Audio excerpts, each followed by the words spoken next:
Yunus 2 ayat 7, demikian firman Tuhan.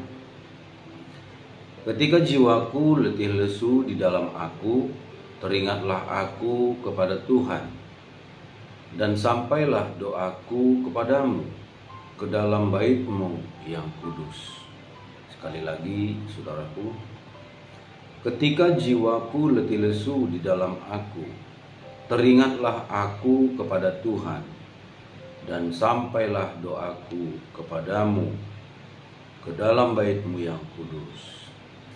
Saudara, banyak hal yang membuat jiwa kita tertekan.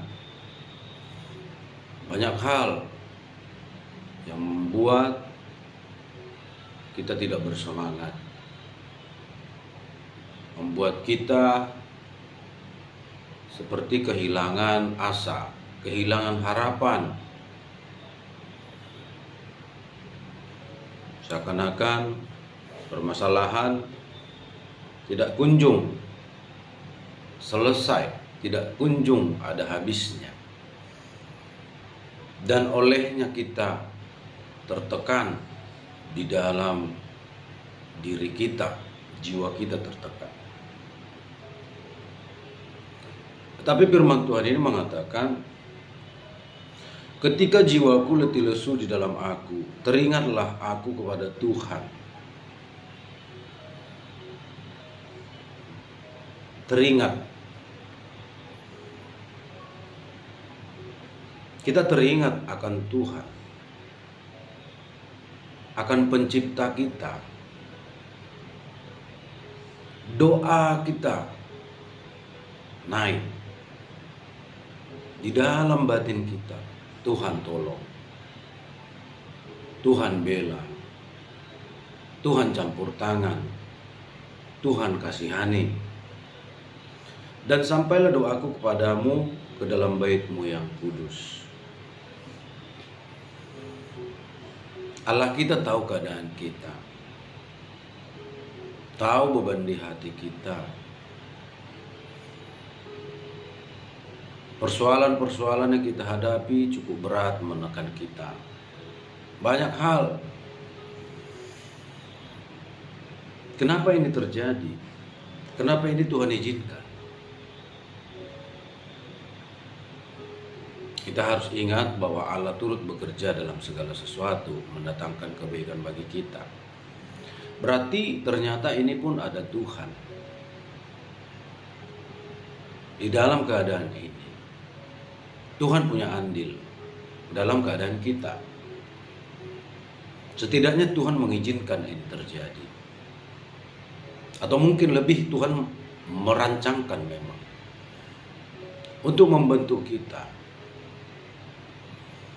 untuk membentuk kita menjadi pribadi yang semakin dewasa, agar lebih siap menghadapi apapun di depan kita, tantangan-tantangan yang lebih besar lagi, atau kita lebih siap untuk menerima berkat Allah. Sebab tidak semua orang bisa menerima berkat Tuhan. Ada orang, jika dipercayakan berkat yang besar, maka dia akan hancur. Dia tidak sanggup. Mungkin dia bisa menjadi sombong. Mungkin dia bisa melupakan Tuhan. Seseorang yang dikasih jabatan dan kehormatan, dia bisa jadi sombong. Merasa lebih dari orang lain, bahkan dia seakan-akan tidak perlu Tuhan lagi. Makanya Tuhan perlu membentuk karakter kita, untuk kita bisa menghadapi tantangan-tantangan di depan. Tantangan kesombongan yang menyelinap masuk dalam jiwa kita. Kerakusan. Mungkin dengan kita melimpah dengan keuangan, kita menjadi tak terkendali. Menjadi sangat konsumtif. Dan bisa membahayakan diri kita. Terlalu banyak makan makanan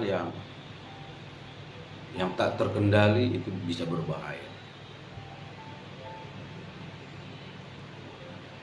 Jadi ketika ada persoalan permasalahan, kalau kita anak Tuhan, maka kita harus percaya bahwa Tuhan ada di sana. Setidaknya mengizinkan itu terjadi. Atau mungkin lebih dari itu, Tuhan merancangkan memang. Menurut firman Allah turut bekerja. Coba kita lihat ya, Allah turut bekerja dalam segala sesuatu untuk mendatangkan kebaikan bagi kita.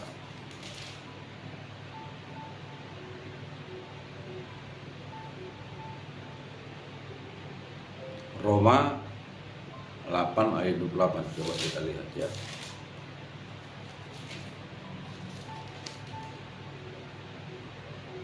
Iya, Roma 8 ayat 28. Demikian firman Tuhan. Kita tahu sekarang bahwa Allah turut bekerja dalam segala sesuatu untuk mendatangkan kebaikan bagi mereka yang mengasihi Dia, yaitu bagi mereka yang terpanggil sesuai dengan rencana Allah. Kita yang mengasihi Tuhan, kita yang mencintai Tuhan, Allah turut bekerja dalam segala sesuatu, mendatangkan kebaikan bagi kita. Kalaupun sakit penyakit datang, itu supaya kita berseru kepadanya. Dengan kita berseru-seru, membuat kita semakin dekat dengan Tuhan. Jam-jam doa kita semakin meningkat. Waktu kita semakin banyak kita habiskan untuk Tuhan. Perhatian kita semakin mengarah kepada Tuhan. Karena dalam sakit penyakit itu kita berharap Tuhan tolong, Tuhan kasihani. Atau dalam persoalan lain, permasalahan, kita menjadi berseru kepadanya yang tadinya baik-baik saja. Bukankah di dalam bahaya akhirnya kita berteriak? Coba kalau keadaan baik-baik saja, kita sibuk menikmati kebaikan Tuhan, menikmati berkat. Kita lupa berseru, bahkan mungkin kita lupa bersyukur malah. Tapi ketika ada persoalan, permasalahan, kita jadi berteriak, Tuhan tolong. Ketika kita merendahkan diri, maka Tuhan datang, Roh Kudus hadir menginsapkan. Oh, mungkin ada sesuatu yang salah. Oh, aku sudah begini, oh aku sudah begitu. Aku sudah salah. Akhirnya kita insaf. Dan Tuhan pulihkan kita dan kita tidak mengulanginya lagi. Itu kehendak Tuhan.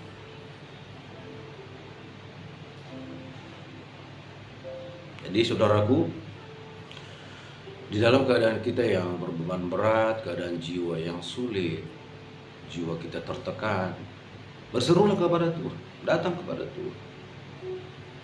Datang kepada Tuhan. Ini bagian dari rencana Allah. Bagian dari karya Allah dalam hidup kita. Jikalau kita memang mengasihi Tuhan, kita cinta Tuhan, kita anak-anak Tuhan, ini mendatangkan kebaikan. Kita bertahan.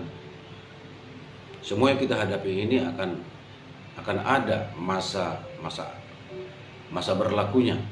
Ada masa berlakunya. Tidak akan selama-lamanya. Tuhan izinkan mungkin 1, 2 hari, 10 hari. Mungkin berbulan-bulan Tuhan izinkan. Sebelum Yusuf menjadi pemimpin di Mesir, dia harus menjalani beratnya hidup itu selama 12 tahun. Begitu juga dengan Daud, hampir sama. 12-13 tahun mereka menjalani penderitaan. Ditempa, dibentuk, ya. Yang pada akhirnya Yusuf begitu rendah hati, mengatakan kepada saudara-saudaranya merekakan yang jahat, dia mengatakan, kau merekakan yang jahat, tapi Allah mereka-rekakan yang itu yang baik. Begitu juga dengan Daud. Dia tidak kepahitan. Dia tetap mengasihi keluarga Saul yang memburu dia ketika dia belum menjadi raja. Tetap semangat. Tetap semangat. Ada waktu sulit memang, ada waktu berat. Tapi itu kesempatan untuk kita melihat kebaikan Tuhan, penyertaan Tuhan.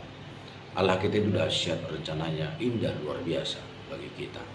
Tuhan kita Yesus Kristus mengasihi kita dan memberkati kita selalu. Haleluya. Amin.